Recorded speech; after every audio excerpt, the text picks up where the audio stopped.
Gazette du Togo, une vision sur l'actualité togolaise et sur le monde. Rejoignez-nous sur le www.lagazettedutogo.com ou sur nos comptes Facebook, Twitter et YouTube. Pour tout contact, écrivez à contact@lagazettedutogo.com ou appelez le 92 80 88 53. La Gazette du Togo, c'est l'information en continu. Fidèles internautes, nous sommes au rendez-vous comme d'habitude sur la chaîne YouTube de la Gazette du Togo où aujourd'hui nous évoquons la question des droits de l'homme au Togo avec notre invité Maître Célestin Abougan. Il est le président de la Ligue togolaise des droits de l'homme, LTDH. Derrière les caméras, Fo Kokou Aïe et puis Jacques Amouzouvi, sans oublier l'ingénieur, le technicien Yacine. Et la coordination est assurée par Idelphonse Ofi Akbaki. Appelez-moi Rodrigue Aego. Tout de suite, la grande question fondamentale, c'est d'avoir une idée sur l'état des droits de l'homme au Togo. Et cette situation est peinte en tableau par la Ligue togolaise des droits de l'homme dans un premier temps à l'occasion de la célébration de son 30e anniversaire et puis dans un second temps un peu plus vague où l'état togolais est vraiment pointé du doigt en matière de violation des droits de l'homme. Maître Célestin Abougan, bonjour. Bonjour. Alors, on revient rapidement sur la célébration du 30e anniversaire de la Ligue togolaise des droits de l'homme. C'était assez riche en couleurs avec des distinctions à l'endroit des présidents de vos prédécesseurs. Oui, absolument. Et c'était agi pour nous de faire le bilan des 30 ans de la Ligue togolaise des droits de l'homme, mais également le bilan du processus démocratique dans notre pays. Vous savez que la Ligue a été créée au moment où le peuple togolais s'est levé pour réclamer plus de liberté et de démocratisation pour notre pays. Et donc c'est en ce moment où certains vaillants combattants se sont réunis à leur risque et ont pu faire accoucher ce joyau que nous avons appelé la Ligue togolaise, ou que nous appelons la Ligue togolaise des droits de l'homme. Et donc pour nous, la Ligue togolaise des droits de l'homme constitue le fer de lance de la démocratisation dans notre pays. Et donc parce que notre objectif était de promouvoir les droits de l'homme, d'assurer la défense et la protection des droits des citoyens dans notre pays. Et donc à travers la promotion, la protection, la défense des droits de l'homme, d'assurer une véritable démocratie dans notre pays. Et donc pour nous, la démocratisation de notre pays est notre leitmotiv. Donc lorsque 30 ans, une génération, toute une génération, il va falloir que nous fassions le bilan pour voir ce que nous avons pu conquérir comme espace de liberté et donc voir ce qui est à faire pour l'avenir. Donc c'était dans cette circonstance-là que nous avons fêté les 30 ans, malgré la situation qui ne s'y prête pas réellement, parce que avec cette crise sanitaire liée à la Covid-19, nous avons quand même organisé des conférences, des conférences en webinaire et donc à laquelle tous les anciens présidents ont pu quand même présenter des thématiques qui ont fait l'objet de débats autour du thème que nous avons choisi, donc, qui était de faire le bilan des 30 ans. Vous avez à l'occasion rendu public un rapport dans lequel vous avez touché du doigt notamment la question relative à la violation des droits de l'homme en termes de manifestations publiques et aussi des poursuites contre des hommes politiques ou je peux dire des Togolais juste pour leur opinion exprimée. Est-ce à dire que le tableau aujourd'hui des droits de l'homme au Togo est noir? Bon, je crois que si vous dites tout de suite que c'est noir et vous prêtez le franc à vos détracteurs, nous n'allons pas dire ainsi, mais nous disons quand même que depuis 30 ans, le peuple togolais a lutté et a pu conquérir beaucoup d'espaces de liberté, notamment la liberté d'expression, la liberté de manifestation, la liberté de presse, donc la liberté d'opinion qui est caractérisée par la liberté de création de partis politiques avec le multipartisme. Voilà, la liberté d'association, etc., etc. Mais avec le temps, nous avons constaté que ces libertés sont en train d'être restreinte sérieusement.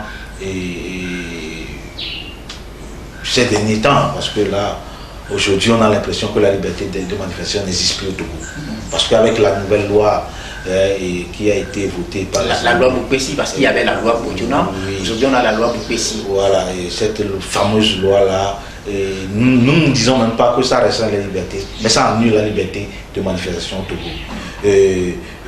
Il y a le problème de la liberté d'association, où les associations qui se créent sont interdits, même de réunion.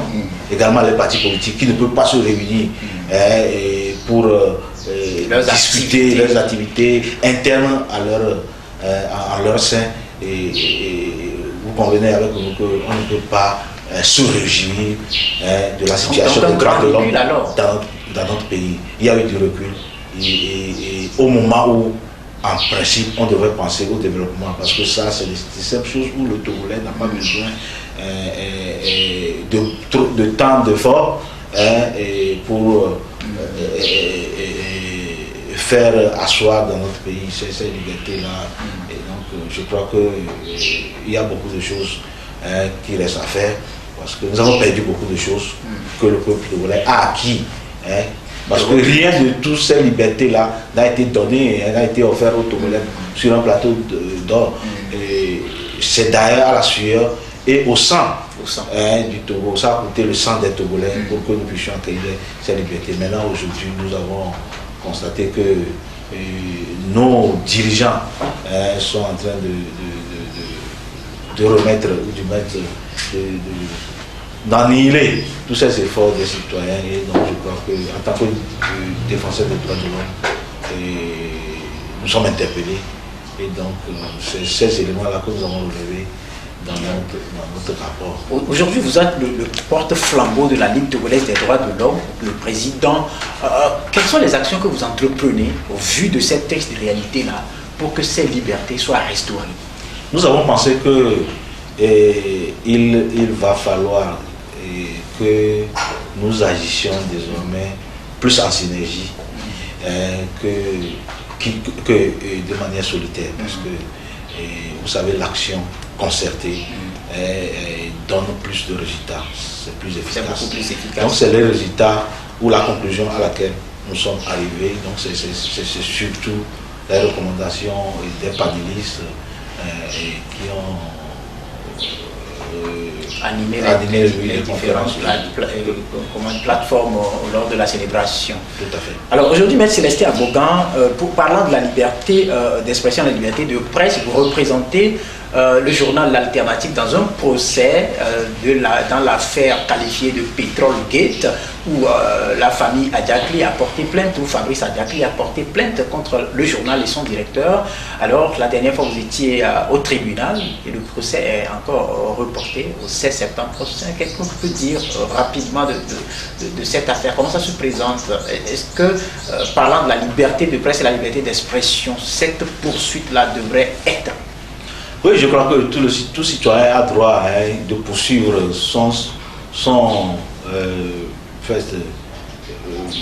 tout Togolais a le droit de poursuivre son citoyen, pas devant la justice. Son patriote. Tout à fait. Donc on ne peut pas dire que le fait de poursuivre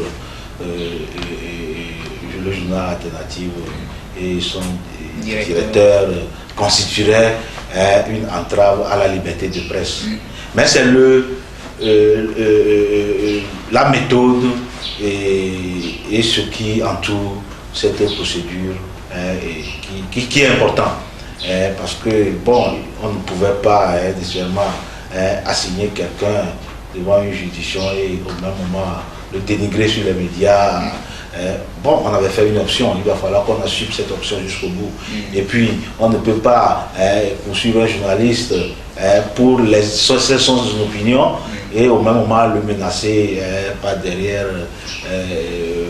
dans la clandestinité, lui proférer des menaces, etc. Donc je crois que c'est ce que nous... Mais normalement, dans les textes qui encadrent la liberté de presse au Togo, il est prévu des voix qui sont priorisées en la matière, notamment la saisine de la HAC par exemple, il y a aussi le choix de la publication d'un droit de réponse. Et nous avons appris que les options là ont été également prises par on va dire le plaignant. Mais pourquoi est-ce que c'est le tribunal qui s'est imposé actuellement à défaut des juridictions qui sont habilitées à connaître dans un premier temps les affaires liées à la presse? Oui, je crois que, comme vous l'avez dit, c'est des options. Et je ne crois pas que ça s'impose aux citoyens qui s'est senti peut-être frustré par un article d'un journal. Je ne crois pas que cela soit imposé ou cela soit une voie obligatoire ou un passage obligé. Donc, ils ont opté pour le tribunal ils ont opté pour la justice, saisir le tribunal. Je crois qu'ils doivent assumer. Mais ce que nous avons appris, c'est qu'après avoir saisi le tribunal, ils sont allés à la HAC. Et c'est ce qui est malsain. Et donc, heureusement, la HAC a assumé ses responsabilités en leur disant vous avez saisi le tribunal. Donc, en principe, ça devait être l'inverse, saisir la HAC d'abord avant d'arriver au tribunal. Mais je crois que rien ne les empêche d'aller directement au tribunal. C'est ce que je pense, parce que je ne crois pas que le test, il y a un test qui les empêche d'aller directement au tribunal. Mais c'est que quand vous allez au tribunal, il faut assumer jusqu'au bout et espérer que la justice soit rendue. Je crois qu'ils sont également poursuivis. Et devant le juge d'instruction, tout à fait, par la Ligue des consommateurs du Togo. Et ça aussi, c'est pour que la vérité soit établie. Alors aujourd'hui, tous les regards sont braqués vers le 16 septembre. Comment vous sentez? Vous êtes serein? À quoi les Togolais peuvent s'attendre le 16 septembre si jamais le procès a véritablement lieu? Oui, le procès aura lieu de toute façon. Il y a déjà eu deux reports. Nous sommes sereins. Non, on n'appelle pas ça en réalité report. C'est des renvois. Et souvent, c'est des renvois utiles. Ce n'est pas pour dire qu'on n'a rien fait. Le jour-là, il a été à la dernière audience, il y a quelque chose qui a été fait. C'est une notamment étape, la fixation de la caution. Voilà, c'est une étape de la procédure. Ce n'est pas des reports. Mais nous l'appelons dans la pratique juridique des renvois. Et c'est des renvois utiles. Donc il faut des étapes. Donc c'est une étape qui doit s'imposer et c'est ce qui a été fait. Donc à la prochaine date, nous aviserons. Ok. Aujourd'hui, la question des droits de l'homme, on l'évoque dans un contexte pandémique où le coronavirus ou la Covid-19 fait sa loi. En effet, l'État togolais avait déclaré, s'est engagé dans un état d'urgence et qui a permis de prendre des dispositions pratiques en termes de riposte contre la pandémie. Et malheureusement, parlant de couvre-feu, qui est l'une des mesures prises par le gouvernement, on a senti quand même que les droits de l'homme ont été en partie violés, notamment le droit à la vie. Quelle analyse faites-vous de cette façon de piétiner les droits de l'homme dans un mécanisme d'état d'urgence dédié à la riposte contre une pandémie? Oui, vous savez, c'est quand même triste pour notre pays. À un moment donné, nous avons eu l'impression comme si on a voulu profiter du couvre-feu pour rendre compte à des citoyens ou du moins pour piétiner les droits des citoyens. Au départ, pour nous, personnellement, le couvre-feu, c'était quand même pour nous une bonne mesure pour essayer de limiter un peu la propagation du virus. Mais malheureusement, nos forces de sécurité et de défense ont toujours dans leur logique, parce qu'ils ont l'habitude quand même de faire du mal aux populations. Donc ils ont tué des gens, malheureusement, au nom du couvre-feu. Ils ont tué des gens, ils ont tabassé, maltraité des gens, bastonné des citoyens, des honnêtes citoyens. Et avec l'impunité, ils sont là et personne ne les a inquiétés aujourd'hui jusqu'à ce jour. Donc on a l'impression que le gouvernement a voulu... parce que lorsque dans un pays, il y a des gens qui commettent des bavures, des gens qui tuent leurs citoyens, et que ces gens ne sont pas sanctionnés, ça veut dire que ceux qui sont censés les sanctionner encourage ces actes-là. Donc nous pouvons dire que c'est des actes en réalité que le gouvernement aurait, je mesure bien mes mots, que le gouvernement aurait prémédité ou préparé contre des citoyens. Si ces gens-là restent toujours impunis. Donc c'est le problème de l'impunité qui se pose. Donc je crois qu'il va falloir que nous disons et nous allons lutter pour cela, pour que excusez-moi, ces bandits entre guillemets soient traduits devant la justice et qu'ils soient condamnés conformément à la loi de notre pays. C'est des actes que nous déplorons et on ne peut pas, au nom d'un état d'urgence, on ne peut pas vouloir éviter la mort parce que en décrétant l'état d'urgence, c'est pour lutter contre la pandémie, la propagation de la pandémie. Donc c'est pour lutter contre la mort, pour que les gens ne soient pas tués par cette maladie-là. Mais aussi, par la même occasion, on tue des gens, ça voudrait dire qu'on préfère tuer avec des matraques ou des armes que de laisser mourir par la maladie qui est universellement qui fait la loi dans le monde entier aujourd'hui. Alors on a constaté aussi que lors de ces couvre-feux-là, dans les interpellations, il y a quand même des écarts de langage de certains citoyens envers les forces de l'ordre, et on a vu aussi qu'en dehors des tueries, des forces de l'ordre ont une certaine facilité de violenter les populations. On va dire que c'est devenu une sorte de hors-la-loi qui s'impose. On l'appelle ou on l'habille, donc d'état d'urgence.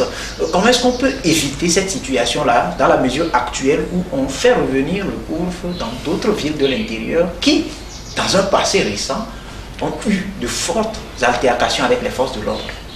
Je crois que c'est de l'incivisme et tout ça là, et c'est lié à de l'incivisme de part et d'autre. Et donc pour nous, l'origine de cela, c'est la fuite de responsabilité de nos dirigeants. Et parce que lorsque vous voulez gouverner un pays, il faut s'imposer.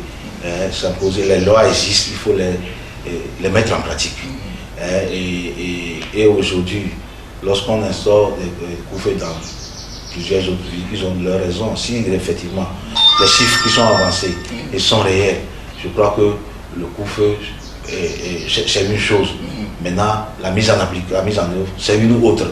Je crois que entre temps, il y avait un directeur comment on l'appelle, un commandant de la FOSAF, de la force mixte. Tout à fait, et qui a été destitué et remplacé par un autre.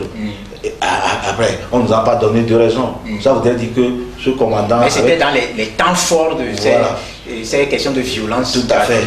Mais c'est vrai que on comprend que c'est pour le sanctionner par rapport à sa mission qui a été mal accomplie. Qu'avec l'armée ou les forces de l'ordre, on ne communique pas sur les sanctions. Tout à fait. À partir du moment où on ne communique pas, pour nous autres citoyens, il n'y a pas de sanctions. Parce qu'en réalité, lorsque nous sommes dans un état de droit, un état démocratique, on doit nous dire, on doit informer les populations. On ne gouverne plus, on ne doit plus gouverner un pays qui se dit démocratique dans l'opacité. Mais il faut que les citoyens soient au courant de ce qui se passe. Si on n'est pas au courant de ce qui se passe, alors en avant toutes les interpellations, toutes les supputations. C'est de ça qu'il s'agit. Donc aujourd'hui, instaurer le couvre-feu à Sokolé, à Sotoua et à Tchamba, ce n'est pas un problème, mais il faut quand même que les lois soient respectées et que les droits des citoyens soient protégés. C'est l'essentiel pour nous et je crois que nous allons avoir notre regard. De près et de loin, nous allons les suivre de près et voir si les droits des citoyens seront respectés dans ce sens-là. Est-ce que dans cette circonstance-là, il n'y a pas des craintes que les populations qui ont des velléités de méfiance vis-à-vis de ces forces de l'ordre, notamment à Sokolé, cette zone dont nous connaissons l'histoire depuis août 2017, à nos jours, est-ce qu'il n'y a pas des craintes, des règlements de compte, etc. Parce qu'il y a encore des plaintes béantes dans ces zones-là? Je pense que les forces de sécurité qui seront déployées là-bas doivent faire preuve de sagesse. Et de pédagogie. Tout à fait. Parce qu'ils sont formés. Vous savez, tout citoyen, il peut arriver qu'un citoyen qui voit un agent de sécurité puisse avoir des écarts de langage. Parce que lui, il est là et il peut être excité. Mais un agent de sécurité qui répond à ces écarts de langage par la violence, mais il n'a pas droit des excuses. Parce que lui, il est formé, il doit être patient. Il n'a pas à répondre à toutes les provocations avec pas la violence. Donc si il y a des écarts de langage où il y a des provocations de la part du civil et que le policier ou le gendarme ou le militaire répond avec violence, je crois que ces militaires doivent être soumis à la rigueur de la loi. C'est ça il s'agit. Maintenant, si c'est pour ça qu'ils doivent faire preuve de plus de professionnalisme. À défaut de cela, je crois que, comme votre crainte, je crois que nous serons au regret de constater que bon, il y aura peut-être des règlements de compte ou des affrontements. D'accord. La question fondamentale aujourd'hui relative à cette période d'état d'urgence, est-ce qu'on peut gérer cette pandémie sans porter atteinte aux droits de l'homme? En principe, on pourrait le faire, puisque de toute façon, lorsqu'on décrète un état d'urgence, il y a quand même des méthodes extraordinaires de gouvernance où le gouvernement peut prendre des décisions juste dans le sens de la protection des populations contre la maladie en cause de la pandémie de Covid-19. Maintenant, il y a quand même certaines lois qui sont mises en veilleuse. Par exemple, lorsqu'on dit couvre-feu, ça veut dire que vous n'avez pas la liberté d'aller devenir dans un espace ou dans un espace horaire donné. Voilà. Donc c'est quand même un espace de liberté qui est quand même mis en parenthèse. Maintenant, lorsque c'est dit comme ça, il faut respecter les autres libertés. Puisqu'il n'y a pas de problème. Même avec ça, il y a des fois des urgences. Vous avez par exemple une personne qui fait une crise qui doit être évacuée à l'hôpital. Vous avez par exemple une personne dont la femme est en travail à l'hôpital. Il tient peut-être son ordonnance en main et doit trouver une pharmacie. Et pourquoi est-ce qu'on a constaté qu'on n'engage pas, et ça, les panneaux plantés un peu partout par la force mixte même apportent la preuve que dans un premier temps, il a manqué d'échange collégial entre le citoyen et la force qui est censée le protéger. Je crois que la force, la FOSAP, avait eu cette formation-là. Ils ont été formés dans le sens que lorsqu'on dit couvre-feu, ça ne veut pas dire que personne ne sort. Ça ne veut pas dire que lorsque quelqu'un a une urgence, il ne sort. Mais il suffit que cette personne apporte la preuve. Vous rencontrez quelqu'un en période de couvre-feu, vous lui demandez où vous allez où, quel est le motif. Lorsqu'il vous donne un motif sérieux, que vous estimez sérieux, vous le laissez, vous pouvez même l'aider. Et on a eu des cas quand même. Il y a eu quelques rares cas où des gens sont sortis la nuit parce qu'ils ont des problèmes de santé, etc. On les a laissés, ou on les a même aidés à le faire. Sauf qu'ailleurs, comme la vieille dame de Likeme là. Voilà, donc qui a été sérieusement. Je sais pas, là c'est la méchanceté, c'est le cynisme de nos forces de l'ordre. Mais il y a des cas où les forces de l'ordre ont été très utiles à ces personnes qui sont dans l'urgence là. Donc ça veut dire que dans les rangs de nos forces de sécurité, il y a quand même des gens qui sont humanistes. Il y a quand même de l'humanisme. Et il y a quand même des gens véreux qui salissent l'image de notre pays à travers... Est-ce que ce n'est pas une sorte de manque d'encadrement au niveau de ces gens justement véreux qui salissent l'image? Non, c'est le problème de l'impunité. C'est le problème de l'impunité. Ils ne sont pas inquiétés. Ils ne sont pas inquiétés. Ils sont connus, mais on nous dit qu'on fait une enquête. Lorsque un agent de sécurité est déployé à un instant T, à un lieu connu, mais sauf si on nous dit que l'armée n'est pas organisée. On nous dit que notre armée c'est du désordre. Mais si l'armée est disciplinée et ils ont des officiers à leur tête qui savent ce qu'ils font comme travail, qui connaissent leur mission, lorsque un événement se passe quelque part, jusqu'à ce qu'un agent de sécurité ou un gendarme tire sur un citoyen, on doit savoir tout de suite, quelques minutes après, celui qui était là-bas, le commandement, et on doit déterminer l'agent qui a tiré. Si on ne le fait pas et qu'on nous dit qu'on ouvre une enquête, vous constatez avec nous que le problème c'est simple, on veut protéger ces personnes-là. Donc on est en train d'encourager le meurtre ou le massacre des populations.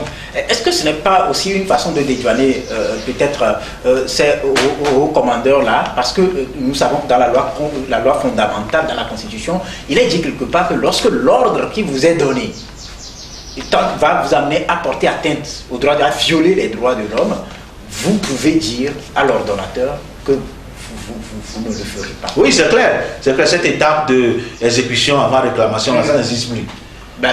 Ça n'existe nulle part dans le monde. Heureusement que notre constitution même l'a bien mentionné, que lorsque l'ordre est manifestement illégal, l'agent qui reçoit l'ordre peut refuser de la mettre en œuvre. Parce que lorsque tu le fais, c'est une infraction et le premier coupable, ce serait toi. S'il faut amener quelqu'un, s'il faut poursuivre quelqu'un, mais tu seras poursuivi pénalement. Et l'infraction pénale, elle est individuelle et personnelle. La sanction également, elle est individuelle et personnelle. Donc, je crois qu'il va falloir que nos agents de forces de sécurité, nous avons fait des formations dans ce sens-là aux agents de sécurité durant les années passées, et ils le savent.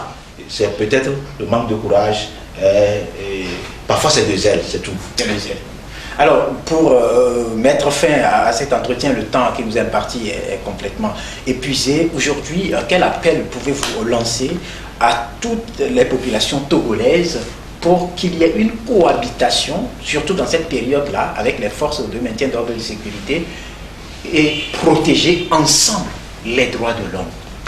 Oui, d'abord, je voudrais dire aux populations de prendre au sérieux cette affaire de Covid-19. Parce qu'il y a des gens, franchement, soit ils disent que chaque fois ils disent, mais est-ce que cette affaire-là c'est vrai, est-ce que c'est sérieux, est-ce que les chiffres... Plus tard, hier on m'a posé cette question. Voilà. Est-ce que les chiffres que le gouvernement publie ou le comité la coordination chargé du repos est-ce que ces chiffres-là sont réels? Et puis ce qui est paradoxal, il y a des gens qui disent, mais est-ce que il n'y a pas plus de morts que ça? D'autres disent que est-ce qu'il y a quelqu'un qui est mort même de cette maladie? Vous voyez que lorsqu'il y a tous ces raisonnements-là, les gens n'y croient même pas, tout ça là. Et il y en a qui disent aujourd'hui nous sommes fatigués de cette affaire-là. Parce que mais avant l'appel, vraiment... un exemple par rapport au Bénin, on a vu quand même qu'il y a eu des victimes qui ont fait des témoignages à visage découvert comme ça, et ça a permis une certaine prise de conscience. Mais aujourd'hui, on n'a aucune idée sur les personnes guéries qui étaient atteintes, qui sont guéries, et leur intégration au sein des communautés. C'est protégé comme un secret d'État. Est-ce que cela ne mène pas? Je crois qu'il va falloir responsabiliser, ou du moins conscientiser davantage les gens, les citoyens, en les mettant devant les réalités. Voilà. Par exemple, pas plus que hier, moi j'étais avec un ami, et il a reçu un message d'un de ses amis qui lui dit qu'il a été... Il est malade de Covid-19 et qu'il a été hospitalisé depuis 10 jours déjà. Et je crois que ça l'a affecté sérieusement. Donc, on a l'impression que des gens voudraient d'abord que ce soit des proche. Voilà, ils veulent voir d'abord, mettre leurs doigts dans la il va falloir que le gouvernement prenne des dispositions dans ce sens-là. Parce que parmi les... C'est vrai qu'il faut que les victimes, ou du moins ceux qui sont testés positifs, sachent que ce n'était pas une maladie de la honte. Il y a eu des maladies où, on a considéré, parfois, on a souvent considéré comme une maladie. Mais ça là, écoutez, ce n'est pas une maladie de honte. Donc il faut quand même qu'on arrive quand même à sensibiliser. Est-ce qu'il n'y a pas une défaillance les sur malades la sensibilisation? pour que eux aussi puissent avoir le courage de témoigner de la situation qu'ils ont vécue, pour que ça puisse permettre aux gens de prendre davantage et d'être conscientisés. Et puis je crois qu'il y a un phénomène que moi je déplore beaucoup ces derniers temps, où au niveau des bars et des débits de boissons, vous voyez, parce qu'il y a la Ligue, Champions League, tout ça là, des écrans géants, et il y a des regroupements, je ne comprends pas. Pourquoi on ne prend pas des mesures pour mettre fin à cela? C'est la grande question. Oui, parce que la plupart de ceux qui viennent pour regarder les matchs là, vous les voyez, ils ne sont pas des clients du bar. Ils ne viennent pas pour s'abreuver, mais ils viennent, ils sont restés debout. Parfois même, ils bloquent la voie et tout ça là. Et je crois qu'il va falloir que nos autorités règlent ce problème là. Pas nécessairement avec la violence. Sans nécessairement aller ramasser les chaises et les tables. Ça, on appelle ça la voie de fête. Ce n'est pas normal. Aller ramasser les chaises et les tables. Mais il y a eu d'autres mesures Il y a la loi. Vous faites un clin d'œil au maire de la commune. Je crois que ce maire-là, il fait trop de zèle. Ce maire-là, il veut discipliner les Non, il n'a qu'à se discipliner lui-même d'abord. Lorsque tu veux sanctionner quelqu'un, il faut le faire conformément à la loi. Nous avons la loi dans notre pays. Ce qu'il a fait là, on n'appelle pas ça une sanction. On n'appelle pas ça. C'est une voie de fait. C'est contraire à la loi. Il peut le faire, mais d'une autre manière, de manière plus civilisée. Le temps de président de délégation spéciale, ça c'est révolu. Il n'est pas le seul maire. C'est vrai qu'il y a des maires qui sont laxistes et qui font quand même, qui laissent des choses passer que nous déplorons. Mais lui aussi, il en fait trop. Il en fait trop. Maître Célestin Agbougan, le temps est parti complètement. Merci pour la disponibilité. Merci d'avoir été des nôtres. Si vous avez un dernier mot. Oui, c'est moi qui vous remercie pour l'opportunité que vous nous offrez. Je pense que nous sommes toujours disponibles lorsque l'occasion s'offre de nous entretenir avec les populations. Merci donc à notre invité, Maître Célestin Agbougan, d'avoir été disponible pour cette émission. Surtout avant de vous quitter, permettez que nous vous rappelons d'observer scrupuleusement les gestes barrières avec le port de cache-nez, pas des cache-bouche ni des cache-menton, mais des cache-nez comme ça, nez et bouche couverts. Le lavage des mains systématique avec de l'eau, du savon. À défaut, l'usage du gel hydroalcoolique. N'oubliez pas surtout la distanciation sociale, surtout devant les institutions bancaires, les microfinances, dans les marchés, dans les espaces publics. Bonne suite. Au revoir. La Gazette du Togo, une vision sur l'actualité togolaise et sur le monde. Rejoignez-nous sur le www.lagazettedutogo.com ou sur nos comptes Facebook, Twitter et YouTube. Pour tout contact, écrivez à contact@lagazettedutogo.com ou appelez le 92 80 88 53. La Gazette du Togo, c'est l'information en continu.